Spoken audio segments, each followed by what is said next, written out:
2-3 बातें दिल से कहनी है आपको।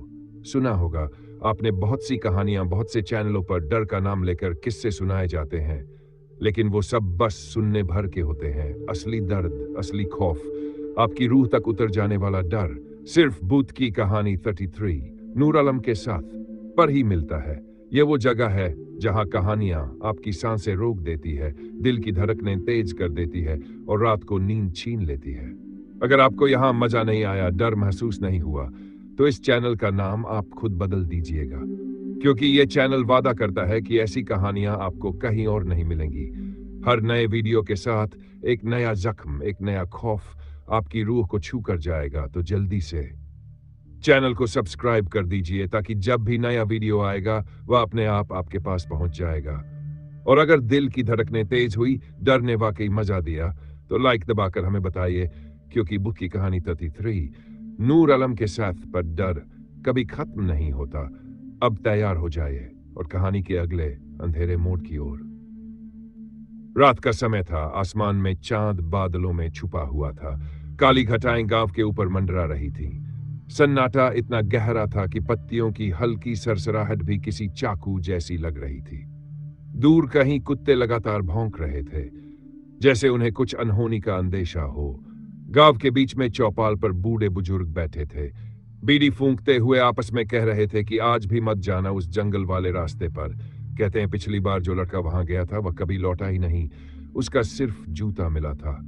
लोग धीरे धीरे घरों में घुस गए, दरवाजे बंद कर दिए और चौपाल भी वीरान हो गई।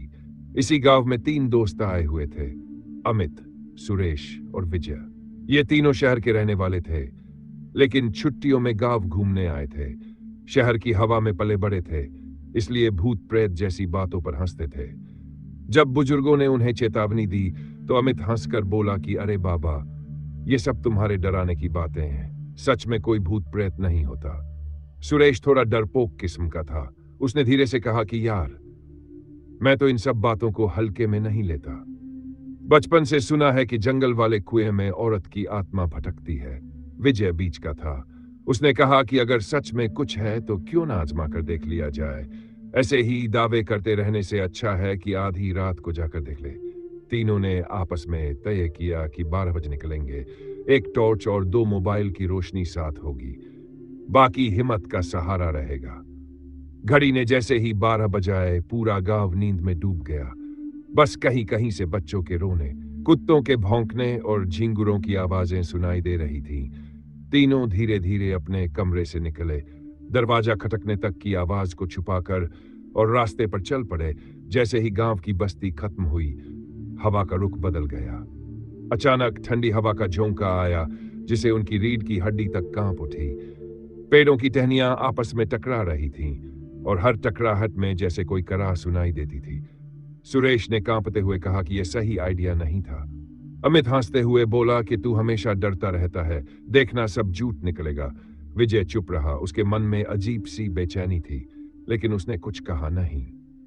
रास्ते में उन्हें एक पुराना पीपल का पेड़ मिला।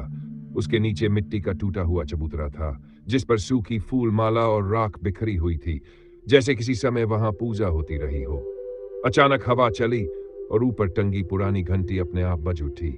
उसकी आवाज इतनी तेज और गूंजदार थी कि कानों के पर्दे फटते फटते बचे।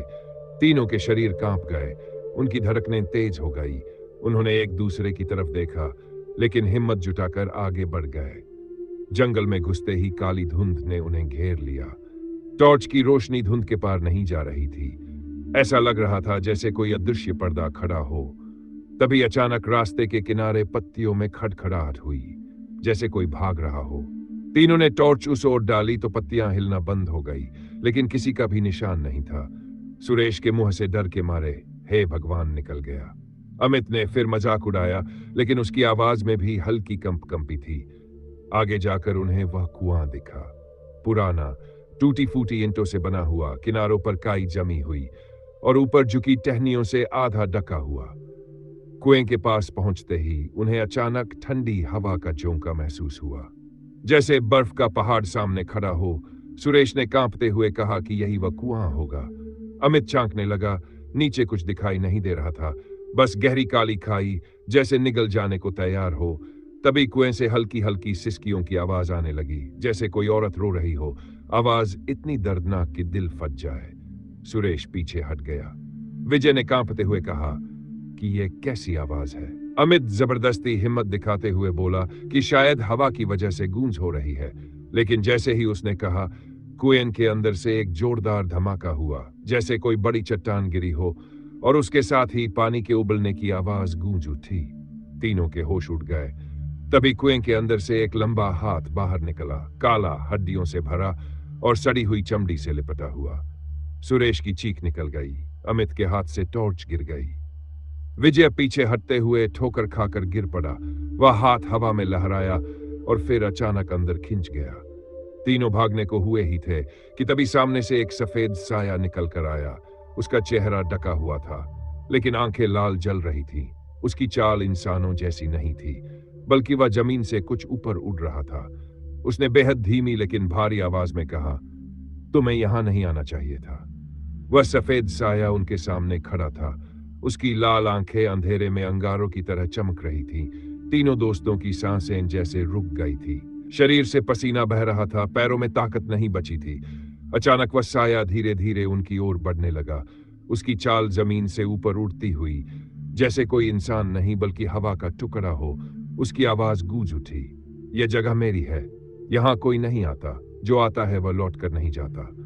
और जैसे ही उसने ये कहा, चारों तरफ पेड़ एक साथ हिलने लगे। पत्तियों की सरसराहट तूफान जैसी सुनाई देने लगी। उल्लुओं की आवाजें और कुत्तों का भौंकना एक साथ गूंजने लगे। पूरा जंगल जैसे जीवित होकर चीखने लगा। अमित कांपते हुए बोला कि हमें भागना होगा। सुरेश रोने लगा।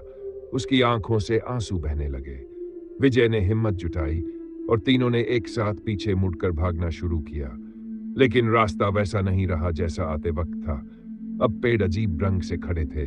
पगडंडी गायब हो चुकी थी, जैसे जंगल ने उनका रास्ता निगल लिया हो।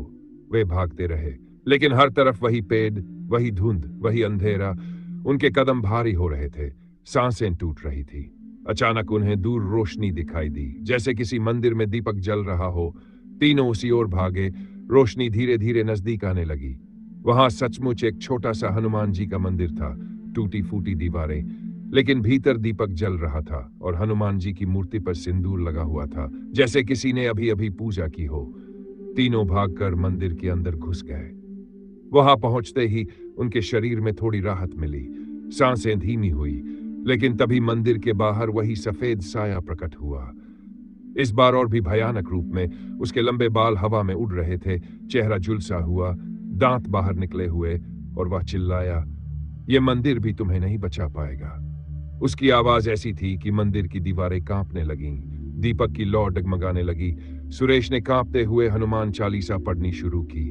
विजय ने घंटी बजाई और अमित ने मूर्ति के सामने घुटनों के बल बैठकर सिर झुका दिया। तभी मंदिर की घंटी अपने आप बजने लगी। आवाज इतनी गूंजदार कि पूरा जंगल थरथराने लगा। और जैसे ही वह आवाज फैली, सफेद साया चीखने लगा।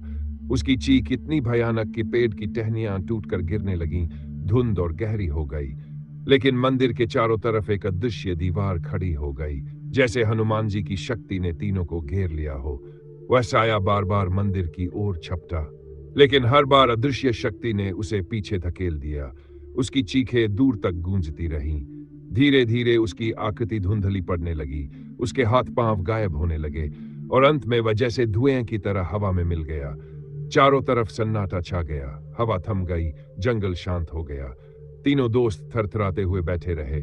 सुबह की पहली किरण फूटने लगी। सूरज की रोशनी पेड़ों के बीच से छनकर मंदिर तक पहुंची। पंछियों की आवाजें लौट आई और अब जंगल सामान्य लगने लगा। जब तीनों मंदिर से बाहर निकले तो उन्होंने देखा कि सामने गांव की पगडंडी साफ दिखाई दे रही थी, जैसे रात का सारा डर एक सपना हो। वे किसी तरह गांव पहुंचे। उनके कपड़े फटे हुए थे, चेहरे पर खरोंचें थी और आंखों में रात की दहशत अभी भी जमी हुई थी। गांव वालों ने उन्हें देखा तो चौंक गए। बुजुर्ग बाबा ने पास आकर कहा कि तुम लोग बच गए क्योंकि हनुमान जी की शरण में पहुंच गए, वरना इस जंगल से कोई कभी लौटकर नहीं आता। उस दिन के बाद तीनों दोस्तों ने कसम खाई कि कभी भी इस जंगल की ओर नहीं जाएंगे। उन्होंने गांव छोड़कर शहर लौटने में ही भलाई समझी, लेकिन आज भी जब वे अकेले होते हैं तो उन्हें वही सफेद साया, वही लाल आंखें, वही चीख सुनाई देती है और वे कांप उठते हैं, क्योंकि जो रात उन्होंने गुजारी थी वह सिर्फ जंगल की नहीं थी, बल्कि मौत के मुंह से बच निकलने की कहानी थी। गांव वाले आज भी उस कुएं और उस जंगल से दूर रहते हैं। बच्चे तक उस दिशा में खेलते नहीं, और रात में जब हवा तेज चलती है तो लोग कहते हैं कि पेड़ों के बीच से वही औरत की चीख सुनाई देती है, वही सफेद साया घूमता है, और अगर कोई भी गलती से वहां चला जाए तो शायद उसे मंदिर तक पहुंचने का मौका न मिले, क्योंकि हर किसी के पास हनुमान जी की कृपा नहीं होती। और इस तरह यह कहानी पूरे इलाके में फैल गई। लोग इसे सुनकर कांप उठते हैं और हर बार याद करते हैं कि 3 दोस्त मौत से कैसे बच पाए, लेकिन सब कहते हैं कि यह जंगल अभी भी जिंदा है, यह कुआं अभी भी श्रापित है, और वह आत्मा आज भी नए शिकार की तलाश में भटक रही है।